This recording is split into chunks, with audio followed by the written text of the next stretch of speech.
नमस्ते बच्चों, मैं आपकी हिंदी विषय की अध्यापिका मनीषा गौतम आज आपको आपकी हिंदी पसंद की पुस्तक के अब तक पढ़ाए गए पाठों का रिवीजन कराने जा रही हूँ। देखिए बच्चों, इससे पहले हम इसके 3 पाठों का रिवीजन, शुरू के जो 3 पाठ थे उनका रिवीजन हमने आपको करा दिया था। आज हम इस वीडियो में इससे अगले जो 3 पाठ हैं उनका रिवीजन करेंगे। तो देखिए बच्चों, सभी बच्चे अपनी सबसे पहले तो बुक निकाल लीजिए और एक एक पाठ के बारे में आपको समझाया जाएगा, उनका सारांश बताया जाएगा, तो वह आपको ध्यानपूर्वक सुनना है। तो बच्चों, सबसे पहले आता है हमारा पाठ कठपुतली। तो कठपुतली के लेखक हैं कवि भवानी प्रसाद मिश्र जी। कवि भवानी प्रसाद मिश्र जी हिंदी के प्रसिद्ध कवि और गांधीवादी विचारक थे। इनका जन्म 29 मार्च 1913 टिगरिया, होशंगाबाद, मध्य प्रदेश में हुआ था तथा मृत्यु 20 फरवरी 1985 में नरसिंहपुर, मध्य प्रदेश में हुई थी। इनकी देखिए बच्चों, प्रमुख रचनाएं इस प्रकार से हैं, जैसे गीत, फरोश, गांधी, पंचशती, त्रिकाल संध्या। अभी तक आपने यह जो हैं इनकी प्रमुख रचनाएं नहीं पढ़ी हैं। जैसे जैसे आप अगली कक्षा में प्रवेश करते जाएंगे वैसे वैसे आप इनके बारे में पढ़ते हुए जाएंगे। तो देखिए बच्चों, इस पाठ में कठपुतली के बारे में बताया गया है, समझ लेते हैं। कठपुतलियाँ छोटे छोटे लकड़ी के टुकड़ों, पेपर और रंग बिरंगे कपड़ों से बनती हैं। देखिए, जो कठपुतली का नृत्य है, यह जो कला है ये राजस्थान की कला है और वहाँ पर किस प्रकार इन्हें बनाया जाता है, किस प्रकार इनसे नृत्य कराया जाता है, यह सब हम इस पाठ में आपको बताएंगे। ठीक है बच्चों, तो कठपुतलियाँ जो हैं वो छोटी छोटी लकड़ी के टुकड़ों, है ना, पेपर, रंग बिरंगे कपड़ों से बनती हैं। यह बारीक धागों से बंधी होती हैं, जिसकी डोर मंच के पीछे खड़े कठपुतली कलाकार के हाथ में होती है। यह कठपुतली कलाकार की उंगलियों का ही जादू होता है, जिनसे यह कठपुतलियाँ हिलती, डुलती, नाचती, गाती दिखती हैं। तो आइए बच्चों, हमने कठपुतली के बारे में आपको बता दिया है कि किस प्रकार इनका निर्माण किया जाता है, किस प्रकार इनको बनाया जाता है, किस किस वस्तुओं के द्वारा इन्हें बनाया जाता है। तो आइए अब समझते हैं इस पाठ का सारांश। प्रस्तुत पंक्तियों द्वारा कवि ने कठपुतली के मन की व्यथा को दर्शाया है। कठपुतली अपने शरीर में बंधे हुए धागों को देखकर बहुत गुस्से में है। यह धागे उसे उसकी गुलामी का एहसास करा रहे हैं। कठपुतली, जिसका काम ही है दूसरों के इशारों पर नाचना, एक दिन गुलामी से तंग आकर अपने मालिक से कहती है, ये धागे मेरे शरीर के आगे पीछे क्यों बांध रखे हैं?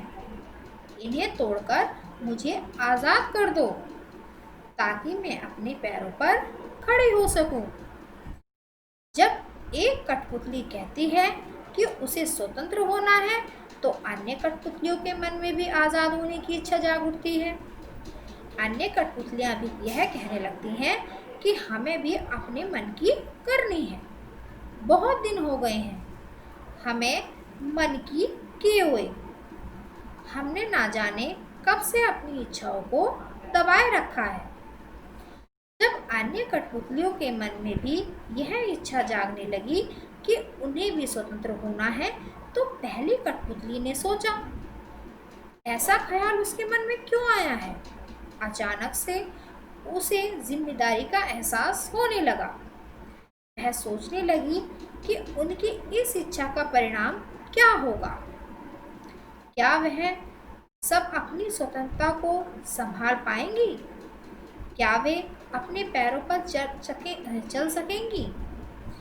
पहली कठपुतली को अपने निर्णय पर संदेह होने लगा कि क्या कठपुतलियाँ अपनी आज़ादी का सही सही उपयोग कर पाएंगी। यह सोचकर सोचने लगी, उनकी इस इच्छा का परिणाम क्या होगा? क्या वह सब अपनी स्वतंत्रता को संभाल पाएंगी? क्या वे अपने पैरों पर चल सकेंगी? पहली कठपुतली को अपने निर्णय पर संदेह होने लगा कि क्या कठपुतलियां अपनी आज़ादी का सही सही उपयोग कर पाएंगी। यह सोचकर पहली कठपुतली अब सोच समझकर ही कोई और कदम उठाना चाहती है। तो बच्चों, इस पाठ से हमें क्या शिक्षा मिलती है? इस पाठ से हमें यह शिक्षा मिलती है कि जीवन का कोई भी निर्णय सोच समझ कर लेना चाहिए। जल्दबाजी में लिया गया निर्णय बाद में पछतावे का कारण बन सकता है। तो आइए बच्चों, इससे संबंधित प्रश्न उत्तर हम समझ लेते हैं कि इस पाठ में कौन कौन से प्रश्न हैं और उनके उत्तर भी हम आपको समझा देते हैं। तो सबसे पहला प्रश्न है हमारा बच्चों इसमें, कठपुतली को गुस्सा क्यों आया, है ना। तो समझ लेते हैं कि कठपुतली को गुस्सा क्यों आया। कठपुतली को गुस्सा इसलिए आया क्योंकि उसे धागे से बांध कर रखा जाता था, परंतु कठपुतली स्वतंत्र होना चाहती थी। उसे यह बंधन पसंद न था, वह पराधीन रहना नहीं चाहती थी। इसका अगला क्वेश्चन है बच्चों, कठपुतली को अपने पाँवों पर खड़ी होने की इच्छा है, लेकिन वह क्यों नहीं खड़ी होती। तो इसका आंसर है बच्चों, कठपुतली की समस्या यह है कि वह स्वतंत्र रूप से खड़ी तो होना चाहती है, परंतु उसमें सामर्थ्य नहीं है कि वह स्वयं खड़ी हो सके। उसे यह अंदेशा भी है कि उसकी यह कोशिश अन्य कठपुतलियों को मुसीबत में डाल सकती है, क्योंकि सारी कठपुतलियों की स्वतंत्रता की जिम्मेदारी उस पर थी। यही कारण है कि इच्छा होते हुए भी वह खड़ी नहीं होती। तीसरा प्रश्न देख लेते हैं बच्चों। तीसरा प्रश्न, पहली कठपुतली की बात सुनकर दूसरी कठपुतली को क्यों अच्छी लगी। तो इसका उत्तर है बच्चों, सभी कठपुतलियां धागे से बंधी हुई थी। इस बंधन से सभी दुखी थी। सभी को स्वतंत्र होने की इच्छा थी तथा वह अपनी इच्छा अनुसार अपना जीवन व्यतीत करना चाहती थी। इसी कारण सभी कठपुतलियों को पहली कठपुतली की बात अच्छी लगी। तो देखिए बच्चों, इसका चौथा प्रश्न देख लेते हैं। पहली कठपुतली ने स्वयं कहा कि ये धागे क्यों हैं मेरे पीछे आगे, इन्हें तोड़ दो, मुझे मेरे पाँव पर छोड़ दो। तो फिर वह चिंतित क्यों हुई कि यह कैसी इच्छा मेरे मन में जगी। नीचे दिए गए वाक्यों की सहायता से अपने विचार प्रस्तुत कीजिए। तो देखिए बच्चों, इसका आंसर है कि पहली कठपुतली स्वतंत्र होना चाहती थी, अपने पाँवों पर खड़ी होना चाहती थी, परंतु जब उसे अन्य कठपुतलियों की जिम्मेदारी का ध्यान आया तो वह चिंतित हो गई कि कहीं उसका यह कदम दूसरी कठपुतलियों को मुसीबत में न डाल दें। वह अपने स्वतंत्र होने के सपने को साकार करना चाहती थी। कौन करना चाहती थी? पहली कठपुतली। लेकिन वह दूसरी कठपुतलियों के बारे में भी सोचने लगी, ऐसे उपाय सोचती थी। उसे भी डर सता रहा था कि उसकी उम्र कम है तथा वह सभी की जिम्मेदारी उठाने में असमर्थ है। तो देखिए बच्चों, यह पाठ हमारा यही समाप्त होता है। इस पाठ के जो लेखक हैं उनका जीवन परिचय भी हमने आपको संक्षेप में बता दिया है और इस पाठ का सारांश जो है वो भी हमने आपको बता दिया है। अब हम आपको इससे अगले वाला पाठ समझाने जा रहे हैं जिसका नाम है मिठाई वाला। पार्ट 5, मिठाई वाला। तो देखिए बच्चों, इस पाठ के बारे में समझ लेते हैं कि इस पाठ के विषय में क्या बताया गया है। वैसे तो हमने इससे पहले आपको इस पाठ के विषय में बता दिया है, पढ़ा दिया है, लेकिन आज हम इस पाठ का आपको दोबारा से रिवीजन करा रहे हैं। तो सभी बच्चे ध्यानपूर्वक सुनेंगे। इस पाठ के लेखक हैं भगवती प्रसाद वाजपेयी जी। इनका जन्म कानपुर के मंगलपुर ग्राम में 11 अक्टूबर 1899 को हुआ था। इन्होंने नियमित पढ़ाई मिडिल तक ही की है, कई कई नौकरियों की और लेखन जारी रखा, कई कई नौकरियां भी की और इन्होंने अपना लेखन कार्य भी जो है वो जारी रखा। और इनकी कुछ कहानी संग्रह इस प्रकार से है, जैसे मधुपर्क, हिलोर, खाली बोतल, उपहार, दीप मालिका और बाती। इनके नाटक राय, पिथोरा और छलना भी चर्चित रहे हैं। तो आइए बच्चों, अब इस पाठ के सारांश को जान लेते हैं। देखिए बच्चों, अभी तक जो हमने आपको इनकी जो है कहानियाँ बताई हैं, कविता संग्रह जो बताया है, अभी तक आपने ये कहानियाँ नहीं पढ़ी हैं। जैसे आप अगली क्लास में प्रवेश करते जाएंगे, बढ़ते चले जाएंगे, वैसे ही आप धीरे धीरे इन पाठों का अध्ययन भी करते हुए जाएंगे, इनकी कविता संग्रह के बारे में भी जानते हुए चले जाएंगे। तो आइए बच्चों, मिठाई वाले का सारांश देख लेते हैं। यह कहानी भगवती प्रसाद वाजपेयी, जिसमें कहानीकार ने एक पिता का बच्चों के प्रति प्रेम भाव को दर्शाया है। भवानी प्रसाद जो हैं, उन्होंने इस कहानी में एक पिता का बच्चों के प्रति प्रेम भाव दर्शाया है कि किस तरह से एक पिता अपने बच्चों को खोने के बाद अन्य बच्चों में उस खुशी को तलाश करता है। वह क्या बनकर आता है? एक आदमी, सबसे पहले वह मिठाई वाला जो है, उसके 3 आपको इसमें रूप देखने को मिलेंगे। कभी वह खिलौने वाला बनकर आता है, कभी वह मुरली वाला बनकर आता है और अंत में वह मिठाई वाला बनकर आता है। तो सबसे पहले जो वह बनकर आया, वह आता है खिलौने वाले के रूप में। तो एक आदमी पहले एक खिलौने वाले के रूप में आता है। वह मधुर स्वर में बच्चों को बहलाने वाला खिलौने वाला गाकर सुनाता है। सभी बच्चे उसके खिलौनों पर रीझ कर अपनी तोतली आवाज़ में भाव पूछते हैं। नन्हे नन्हे बच्चों से पैसे लेकर तथा उन्हें खिलौने देकर वह फिर वहाँ से गीत गाता हुआ चल पड़ता है। राय विजय बहादुर के बच्चे चुन्नू मुन्नू भी एक दिन खिलौने लेकर आए।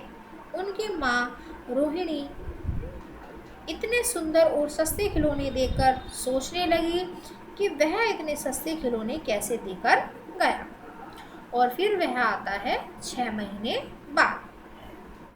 इसके 6 महीने बाद नगर में किसी मधुर मुरली बजाकर बेचने वाले का समाचार शहर में फैल गया। वह बहुत सस्ती मुरली बेचता था।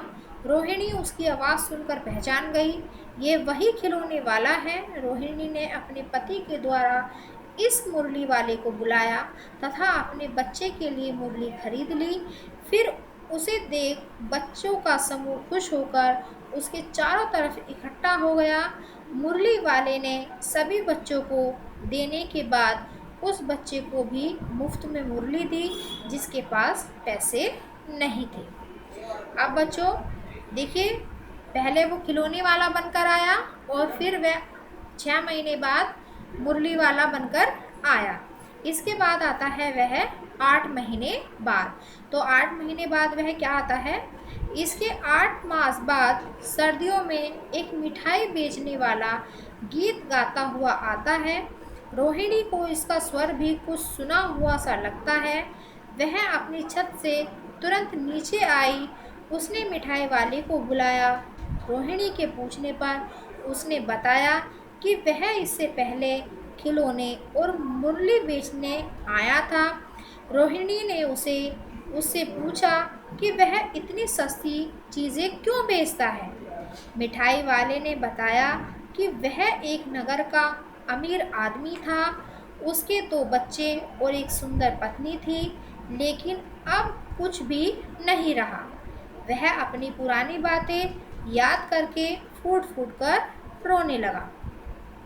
उसने बताया वह इन्हीं बच्चों में अपने बच्चों की झलक देखने के लिए यह सामान बेचता फिरता है। वह रोहिणी के बच्चे चुन्नू मुन्नू को कागज़ की पुड़ियों में मिठाई बिना पैसे लिए ही देकर गीत गाता हुआ चला जाता है। तो देखिए बच्चों, इस पाठ का सारांश हमने आपको बता दिया है। इस पाठ से संबंधित जो भी प्रश्न बनते हैं वह इस प्रकार से हैं कि इसके प्रश्नों को देख लेते हैं। मिठाई वाला अलग अलग चीज़ें क्यों बेचता था और वह महीने बाद क्यों आता था, है ना। मिठाई वाला जो है वो अलग अलग रूप धारण क्यों करे होता था और वो महीनों बाद क्यों आता था। तो इसका उत्तर इस प्रकार से है बच्चों, बच्चे एक चीज़ से ऊब ना जाएं, इसीलिए मिठाई वाला अलग अलग चीज़ें बेचता था। बच्चों में उत्सुकता बनाए रखने के लिए वह महीनों बाद आता था। साथ ही चीज़ें न मिलने से बच्चे रोए, ऐसा मिठाई वाला नहीं चाहता था। तो आइए बच्चों, इसका दूसरा प्रश्न भी देख लेते हैं। मिठाई वाले में वे कौन से गुण थे जिनकी वजह से बच्चे तो बच्चे बड़े भी उसकी ओर खींचे चले आते थे। तो इसका प्रश्न इस प्रकार से है बच्चों, उत्तर, निम्नलिखित कारणों से बच्चे तथा बड़े मिठाई वाले की ओर खींचे चले आते थे। नंबर 1, मिठाई वाला मादक मधुर ढंग से गाकर अपनी चीज़ों को बेचता था। नंबर 2 है, वह कम दामों में बच्चों को खिलौने तथा मिठाइयाँ देता था। नंबर 3 इस प्रकार से है, उसके हृदय में बच्चों के लिए स्नेह था, वह कभी गुस्सा नहीं करता था। नंबर 4 है, हर बार नई चीज़ें लाता था। तो इसका तीसरा प्रश्न देख लेते हैं बच्चों। विजय बाबू एक ग्राहक थे और मुरली वाला एक विक्रेता, दोनों अपने अपने पक्ष के समर्थन में क्या तर्क पेश करते हैं। तो इसका आंसर इस प्रकार से है बच्चों कि एक ग्राहक के रूप में विजय बाबू अपना तर्क पेश करते हुए कहते हैं, तुम लोगों को झूठ बोलने की आदत होती है, सबको एक ही भाव में से सामान बेचते हो, ग्राहक को अधिक दाम बताकर उल्टा ग्राहक पर ही एहसान का बोझ लाद देते हैं। एक विक्रेता के रूप में मुरली वाला जो है वह अपना तर्क पेश करता हुआ किसको, विजय बाबू को समझाता है। क्या समझाता है, आपको चीज़ों की जो है असली लागत का अंदाज़ा नहीं है, इसीलिए दुकानदार चाहे हानि उठाकर ही चीज़ें क्यों ना बेचे, पर ग्राहक को हमेशा यही लगता है कि हम उन्हें लूट रहे हैं। ग्राहक को दुकानदार पर विश्वास नहीं होता है। मुरली वाला कहता है कि असली दाम 2 पैसे ही हैं, मैंने पूरी 1000 बनवाई थी। जो उसने मुरलियाँ जो हैं वो 1000 बनवाई थी, जिसका मूल्य था 2 पैसे। ठीक है, 2 पैसे की वह एक मुरली बेचता था और उसने 1000 मुरलियाँ बनवाई थी। तो देखिए बच्चों, इसका अगला प्रश्न हम देख लेते हैं। अगला प्रश्न है, खिलौने वाले के आने पर बच्चों की क्या प्रतिक्रिया होती थी। तो इसका उत्तर इस प्रकार से है, खिलौने वाले के आने पर बच्चे खिलौने देखकर पुलकित हो उठते थे। बच्चों का झुंड खिलौने वालों को चारों तरफ से घेर लेता था। वे पैसे लेकर खिलौने का मोल भाव करने लगते थे। खिलौने पाकर बच्चे खुशी से उछलने लगते थे। पांचवा प्रश्न देख लेते हैं बच्चों। इसका पांचवा प्रश्न किस प्रकार से है, रोहिणी को मुरली वाले के स्वर से खिलौने वाले का स्मरण क्यों आया, है ना, क्यों हो गया था उसे स्मरण। तो देख लेते हैं बच्चों, मुरली वाला भी खिलौने वाले की तरह ही गाकर खिलौने बेच रहा था। रोहिणी को खिलौने वाले का स्वर जाना पहचाना लगा, इसीलिए उसे खिलौने वाले का स्मरण हो गया। प्रश्न नंबर 6 देख लेते हैं बच्चों, जो इस प्रकार से है, किसकी बात सुनकर मिठाई वाला भावुक हो गया था, उसने इन व्यवसायों को अपनाने का क्या कारण बताया। तो क्या कारण बताया देख लेते हैं बच्चों। रोहिणी की बात सुनकर मिठाई वाला भावुक हो गया, इस तरह के जीवन में उसे अपने बच्चों की झलक मिल जाती है। उसे ऐसा लगता है कि उसके बच्चे इन्हीं में कहीं हंस खेल रहे हैं। यदि वो ऐसा नहीं करता तो उनकी याद में घुल घुल कर मर जाता, क्योंकि उसके बच्चे अब जिंदा नहीं थे। इसी कारण उसने इस व्यवसाय को जो था वो अपना लिया था। तो देखिए बच्चों, प्रश्न नंबर 7 देख लेते हैं। प्रश्न नंबर 7 है हमारा, अब इस बार ये पैसे न लूँगा, कहानी के अंत में मिठाई वाले ने ऐसा क्यों कहा। ठीक है, तो अब इसका आंसर देख लेते हैं बच्चों, क्या है। कहानी के अंत में रोहिणी द्वारा मिठाई के पैसे मिठाई वाले ने लेने से मना कर दिया, क्योंकि चुन्नू और मुन्नू को देखकर उसे अपने बच्चों का स्मरण हो गया। उसे ऐसा लगा मानो वो अपने बच्चों को ही मिठाई दे रहा है। तो देखिए बच्चों, अब इसका अगला प्रश्न है, इस कहानी में रोहिणी चिक के पीछे से बात करती है। क्या आज भी औरतें चिक के पीछे से बात करती हैं? यदि करती हैं तो क्यों? आपकी राय में क्या यह सही है? तो इसका उत्तर है बच्चों, आज भी कुछ औरतें चिक के पीछे से ही बात करती हैं, जैसे ग्रामीण महिलाएं तथा कुछ मुस्लिम परिवारों की महिलाएं भी ऐसा करती हैं, क्योंकि उनमें पर्दा प्रथा का प्रचलन आज भी है। आज के समाज में पर्दा प्रथा सही नहीं है। इसका प्रचलन धीरे धीरे कम होता जा रहा है, क्योंकि इससे महिलाओं का संकोच पता चलता है, जो उनकी प्रगति में बाधक है। तो देखिए बच्चों, इस पाठ का भी हमने आपको सारांश पढ़ा दिया है, इसके लेखक के बारे में भी हमने आपको संक्षेप में बता दिया है। इस पाठ से हमारे जो भी प्रश्न उत्तर बनते हैं वह भी हमने आपको समझा दिए हैं। तो अगला पाठ है हमारा पाठ 6, रक्त और हमारा शरीर। तो रक्त और हमारा शरीर के जो लेखक हैं वह हैं बच्चों यतीश अग्रवाल जी। कौन है? यतीश अग्रवाल जी। इनका जन्म 20 जून 1959 को बरेली उत्तर प्रदेश में हुआ था। डॉक्टर अग्रवाल देश में स्वास्थ्य और जनप्रिय आयुर्विज्ञान साहित्य के प्रमुख रचनाकारों में से एक हैं। सन 1980 से उनके स्तंभ और लेख चिंतन देश के प्रमुख राष्ट्रीय हिंदी अंग्रेजी दैनिकों और पत्र पत्रिकाओं में नियमित रूप से प्रकाशित होते आ रहे हैं। उन्होंने बच्चों, किशोरों और नवसाक्षरों के लिए भी प्रचुर रूप से लिखा है। तो आइए बच्चों, अब इस पाठ का सारांश जान लेते हैं। वैसे हमने आपको इस पाठ को पहले भी पढ़ा दिया है, रक्त के बारे में बताया था कि रक्त हमारे शरीर में क्या भूमिका निर्वाह करता है। आज हम फिर से आपको एक बार और समझा रहे हैं रिवीजन के माध्यम से।